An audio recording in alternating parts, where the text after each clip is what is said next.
Welcome everybody to another episode of the Asian Men. Thank you for joining us. Today is a very special episode because we have our first ever interview episode with Miss Jen Sutto. And if you have been an NBA Top Shot, if you have been looking for Top Shot content analysis, you will have to be familiar with her because she brings out some of the best content. And also, we just have to say before this interview starts that Jen has been hired by Evaluate.Market. Now, that website you definitely should know if you're using NBA Top Shots. She is now part of the EM family. She's going to do social media and content. So, Jen, before we get to anything else, please let us know like how you feel about that, like how did that happen, and what can we expect from your partnership with Evaluate.Market? Yeah, first of all, thank you so much for having me on. I'm honored to be on the show, honestly, and you know, I've been chatting with you guys over Twitter, so it's nice to like see you all face to face.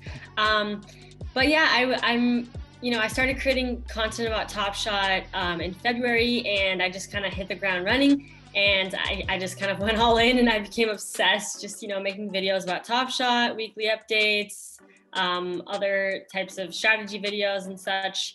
And Christian from Evaluate.Market, one of the owners, actually reached out to me on Twitter, and he wanted me to run their socials and create content for them. So we set up a meeting and all that, and yeah, I'm super excited to be a part of the team and be their social media coordinator.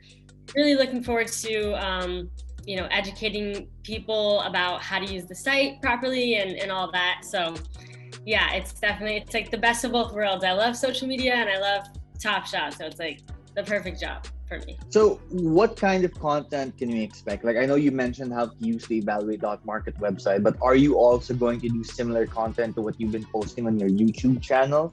Or is it going to be separate? Like what you do for your YouTube and what you're going to do for the website will be like different things? Yeah, so for my personal, I'm still gonna do my weekly update videos on there, and then more personal, my strategy, or educational, just more general to Top Shot. But for Evaluate.Market, I'm gonna be starting a YouTube channel for them, and I'm gonna make videos kind of how to specifically use the different features and functions of Evaluate, and then maybe we'll bring some people on to do some technical analysis or something, and just fun stuff like that, but having to do with the website and analyzing moments and analyzing accounts. So yeah, I'm just looking forward to putting more content out that's, it's a little bit different, but yeah, I think that'll be really beneficial to a lot of the users as well. So is it safe to say that Evaluate.Market has plans on what else they're going to release over the next few weeks and months? And if yes, is there anything that you can share about it? Well, Evaluate right now is a tool for analyzing NBA Top Shot moments and accounts, but actually they do want to expand and potentially add on other popular NFTs as well. So that's in the works. Not sure which NFTs yet or anything, but yeah, definitely they want to be a little more broad and analyze some other NFTs as well. So that's pretty exciting. I can't really say too much, but definitely they have plans for kind of revamping the site, if you will. And yeah, I'm really excited about the changes that they'll be making to the site. That's awesome. Yeah. All right. So let's get into the NBA Top Shot platform itself. How did you get into NBA Top Shot? When did you get into it? How did you learn about it? Are you an NBA fan? That's why you wanted to get into it. Tell us your Top Shot story. That could be a new segment, by the way, guys. Your Top Shot story, right? Yeah, I like that. So I actually have I first invested in crypto 3 years ago, and I started slowly learning about the cryptocurrency world and blockchain technology, just a little bit here and there, and just I was more of I wasn't a trader. I would just put some money in and just hold, and that's kind of my strategy. More about investing in the technology versus the making money aspect. And so I don't know, sometime last year I got some crypto kitties, and that was my first NFT ever. and I was excited about that. And then one day my sister was just on the Dapper Labs website, and she like stumbled upon NBA Topshot and how they were opening up, the public beta soon. And so she signed up, and then the next day she told me about it. And so I joined right when like the open beta started, which was like October, like mid-October, I think. And yeah, I was pretty fortunate to start early when there was, just a couple thousand users. And right away, I just, I bought packs. I bought a lot of S1 rares. I didn't particularly see the value in the S1 commons because they were so cheap and abundant, and they were like $1. So I was like, oh, I'll go with the rares. They're like, $10 cheapest. Like, can't go wrong with that. And I just kept putting, more money into it, thousands of dollars, and I didn't sell anything because it wasn't really lucrative at the time. It wasn't like the market wasn't volatile. Like February was like crazy, but it wasn't always like that. And for months, even after that, I remember I listed a Dort S1 rookie that I had bought for $24. I listed it for $50, and it didn't sell until December, like late December. I think December 28th it sold. And that was my first sale ever. And I just did it as a test.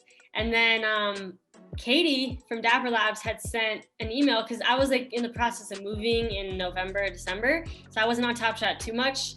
And she had sent an email being like, oh my gosh, guys, like check out this chart of our sales volume. And it looked like this. Yeah. Like this was like the January pump. And I was like, whoa. So I kind of like came back in January after like being gone in like December and like November as well. And I was just like, this is crazy. Like things are getting crazy. And I was really, excited. And I started, selling some of my S1 commons. And then I reinvested the profits to get like an S1 legendary moment. And I was just like, this is really cool. Like, this is awesome. People are joining the platform. It seems like the word's getting out. I didn't expect it to blow up so quickly. And then, we had a dip, early February. And then once again, another huge parabolic run up in like towards the end of February. And that's kind of like the last pump. And now we've been in this dip, this lull for a while. Yeah, but luckily, I'm patient. So I'm just kind of holding on to my moments and slowly, putting some more money in here and there. I really should withdraw my initial investments, but I haven't yet. But I should, and I will soon. But yeah, Jen, it's been a great journey. So, yeah. Jen, what has been your strategy in Topshot? Like, we noticed that you've been collecting rare S1 finals moments, and you've been particularly hot for Kelly Olynyk. So like we just want to know the reason why you're targeting him and why you're targeting NBA finals moments. Yeah, so I have always valued the S1 rares. I mean, like since I got on the platform, I was like S1 rares, and that was actually the first set I ever completed, the finals S1 rare set. I bought 10 packs back when you could buy a lot. I bought 10. And then I had to still buy some moments from the market, but I completed the set. I did the challenge, and that was a lot of money. I spent $280 on those 10 packs, and that was a lot back then, relative to what the prices were going for. But then, as time went on, the reason I've gravitated towards that set out of all the others is because I think it's super special. It took place in the bubble. It's the finals. Finals only happen once a year. 2020 was such an interesting year. I really love the Lakers and the Miami Heat. So I like both of those teams. So I just kind of collect. I like that it was like, both of the teams against each other. I liked to collect all the moments really. But the reason why I started stacking Kelly's, and I have 10 of them now. He's the one I have the most of. And I have like 5 2 digits of him. So like I've just been going crazy. But really it's just because, honestly, it was because he was the cheapest one forever. And like, I was like, well, I can get more of them if I, just buy Kelly versus like buying some other player. So I just started buying him for that reason. And I know that a lot of people like to go after the good players, but I'm not particularly picky with the players. I'm not like a huge NBA fan, so I really just like the moments from the set. $10 series 1 rares. That what a time to be alive, right? What a time to be alive in NBA Top Shot, and where you can buy multiple packs. Nowadays you need to have requirements to be able to be eligible to get a pack. It's insane though, just to think that all of this that you were mentioning just now, it just happened in like not even half a year ago. It's been like what, 4 or 5 months, and the Yeah. pace with which Top Shot and by extension Dapper has really grown is it's incredible. And that also means, however, that things are constantly changing because of the added number of users, now the added supply of moments. Ram, in terms of the whole economic side of things, like what do you think should be asked, or what do you think people should know that maybe Jen can help out with? Yeah, well, I guess because Jennifer's been there since the start, right? You've been able to see, Jennifer, the difference between when having a 15,000 or maybe even like a 10,000 edition moment seemed like a lot, that was a common. And now what we're seeing is that there are 35,000 editions, there might be 50,000, who knows, maybe in a year there'll be 100,000 ones. Maybe what the users would want to find out is, in your opinion, especially now as you're connected to Evaluate.Market, do you think scarcity is still going to be a big determinant in terms of the value of a moment? Or at a certain point, do you feel like the moments will start mattering a bit more? That's a great question, and I think, as more NBA fans join the platform, they value. I feel like they are definitely leaning towards valuing the players more, whereas a lot of the people from the beginning, they weren't necessarily like big like NBA fans. They were just like from the crypto world. They, maybe they had crypto kitties, so they weren't necessarily huge NBA fans. It's just that, they wanted to jump in because they believed in NFTs and all that. So. But that is a great question, and I think it's really going to depend on several different factors, but I definitely think that they want to keep commons just like super attainable, for anybody to be able to get, just so that you can, just easily collect a ton of moments for cheap. I think they're really going to try to make commons really just easily accessible to the everyday user. So I think rares and legendary moments, they are going to try to maintain their scarcity aspect to them. They did extend the edition size for the tiers. So like, rares, the rares were out of for S1 was 999, and even those, they didn't sell out, and they actually ended up, they're going to be burning the ones that were out of 999 because a lot of them didn't sell. And that was even too much back then. But now it's like I believe the biggest tier for the rares is 4,999, I want to say. And they promised not to go that far for S2, but they've already done 2021. So that's like, it's kind of getting a lot. And we can see now that that demand isn't necessarily there for the S2 rares, it seems, because you can get an S2 rare for like $100. Like, that's kind of crazy. I mean, that seems pretty cheap, and actually everything is just like, kind of cheap right now, and I think we're going through a pretty interesting time. But yeah, I think the ultimate combination is going to be great players and, moments that have the most scarcity to them, that are the most scarce. I personally think great players in S1, but I'm sure that there'll be, great players and S2 as well, because, there's only so many players that were a part of S1, and there's a lot of new players that have moments in S2 that they didn't have in S1. So, and there'll be more and more players getting moments, in different series, which is why I think some people value like their first moments as well a lot more than other moments. But yeah, sorry, that was like a long answer. No, that's good. Thank you. Yeah. Yeah. Maybe just wanted to ask Jennifer, right? Like you mentioned, some people are starting to add value to the moments that have certain badges.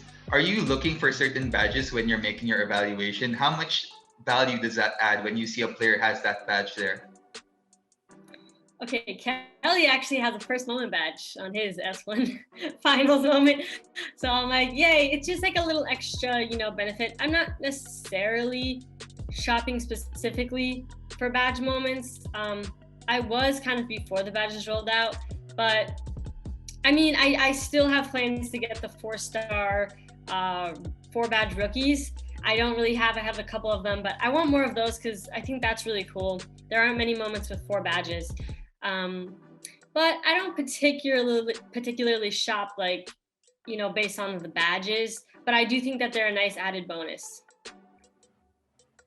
So, Jen, I think this is a good time to mention too that you are growing a good following from our side in the world, in the Philippines. A number of Top Shot users that we've spoken to, not actually just in the Philippines, in Asia, because we've got people from Singapore as well who've said that, you know, they follow you, they watch your content, they value what you have to say. Now, I want to use that to transition to the next topic, which is that a lot of the new users, at least our side of the world, they came in February, the last few weeks, which is basically the peak. So you have a number of people here who bought like a Kevin Durant Series 2 15K LE moment for like $600, $700, $900.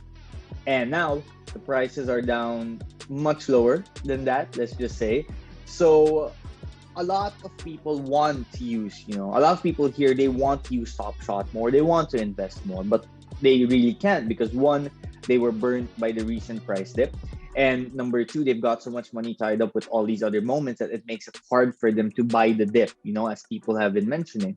So my question, I guess, is what's your advice to these people who are kind of trapped at the moment because of the price dip and because of how much they invested prior? I know that you've been a proponent of hold long term, but how confident are you that these prices will eventually go back up to not only how much they purchased this moments, but also maybe surpass that so they can make a profit out of it? Honestly, I'm really confident, and you know, maybe I'm overly optimistic, but I am super confident that, you know, the prices we saw in February, that's not the highest that we'll ever see these moments go. I think that that's, you know, a little bit of a taste of the potential, but you know, we barely have users on the platform. If you think about the hollow icon drop, the requirements for that was, I think the easiest requirement, there was like 4 different ones, I think, was like owning 15 moments, and there was only 80K users that were, you know, met that requirement. So only really like 80K true collectors, because you know, we don't know how many people are multi-counters and such for now, but and they're definitely cracking down the whip on that. But I think that there are a lot less collectors on the platform than we think, and you know, I think maybe playoffs, maybe when we get out of beta, things are going to go crazy again. And I do think that there's going to be another parabolic run up personally. And if I personally, because I don't want to give advice like, well, you know, here's what you should do. But what I would personally do if I joined in February, and because this, and I know it's like, it's not the same because it didn't go down as much. But when I joined in October, there were people that had started in June. And so like when they opened the public beta, there was a flood of like some new users that came, and prices did actually dip. Like I remember watching moments that I bought and I was like, oh, the price went down, like, and I couldn't sell. And that's why I didn't sell anything for months. So if I joined in February and I bought something that was like, you know, now it's down like from 800 to 200 or something, and you know, multiple moments and my money's tied up, I would just wait it out. I really would. I probably wouldn't, if I didn't have more funds to invest, I would just, you know, I wouldn't invest more. I would just watch the market. I would just constantly be learning, trying to learn new things, and you know, just taking this time to learn and develop my skills, and just wait it out. I would just hold. That's what I would personally do. But you know, everyone's different, and some people think otherwise. But I do believe in holding long term, and you know, I think that if you have to step away from Top Shot for a bit because it, you know, is maybe too much for you mentally, like it's causing you stress, then do that. You know, there's nothing wrong with stepping away.